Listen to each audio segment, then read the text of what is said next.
Hi team, it's Captain Ken Crowe, Commanding Officer, Camp Lemonnier. It's our next installation of frequently asked questions, but before we get into those, I just want to speak frankly with you for a moment. So this pandemic, the worldwide pandemic, is changing a lot of things, and change is difficult to deal with. We know that our recreational options are limited. Even the way we eat at the galley is different, and sometimes we consider a little bit difficult. But if you look at the big picture, all over the globe, people are dealing with this change. And it can be difficult, but here, we're actually kind of lucky.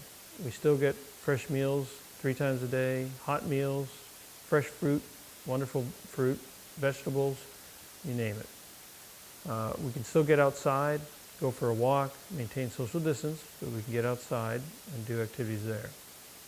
There's others, brothers and sisters in arms elsewhere in the world, living in a tent city. They don't get a nice, comfortable, warm little place to sleep every night.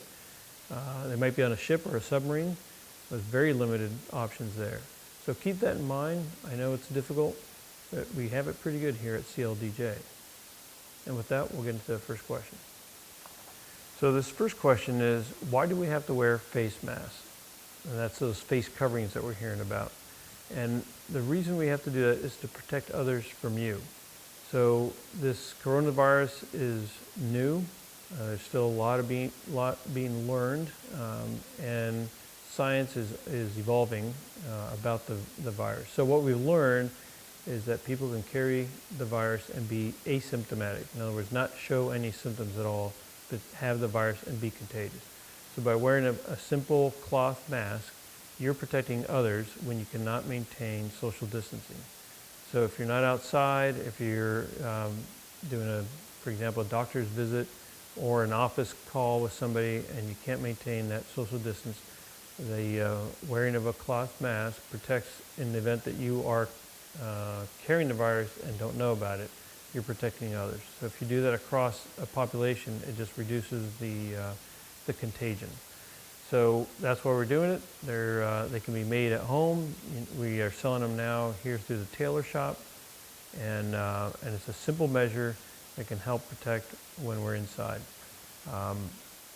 Furthermore, we are in the military and we follow orders. This is a directive coming all the way up from SecDef, so that's what we're doing. If you have any questions, reach out to your chain of command. So this next question is a good one. Why don't we have as many trash cans out around the base? So it's because we lost a lot of our labor. So local labor would come around, pick up trash out of those trash bins. Without that labor, we have to reduce those trash cans to get to the few that we have. There are trash cans inside ablution units, the bathrooms.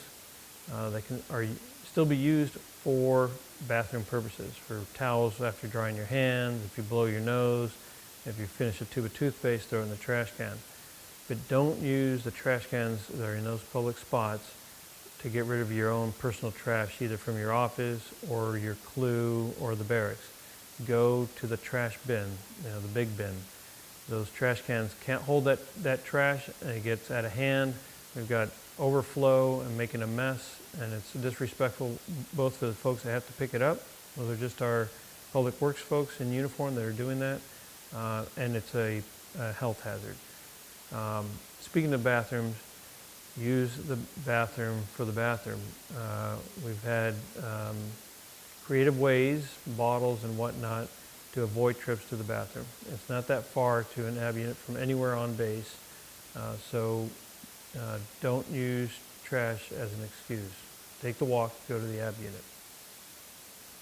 Okay, and this next question is, why can't we PT during a black flag condition?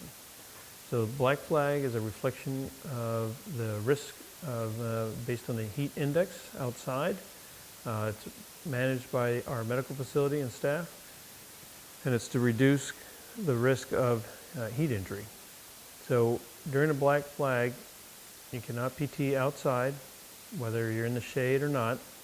You can still PT inside, although right now with no gym facilities, that would be limited to maybe your CLU or an office space, so not ideal. But the bottom line is we need to be ready for mission, and we need to maintain health and safety of our personnel. So we don't want to increase the risk of heat stress or heat injuries. And you might have already heard sirens out there. It happens almost every day. We have someone falling out. So no PT during black flag, sun or shade. Thank you. So I want to thank you for listening. One last thing is let's look out for one another, help one another. We're in this together, and we'll get through it together. I'm counting on you. Thank you very much.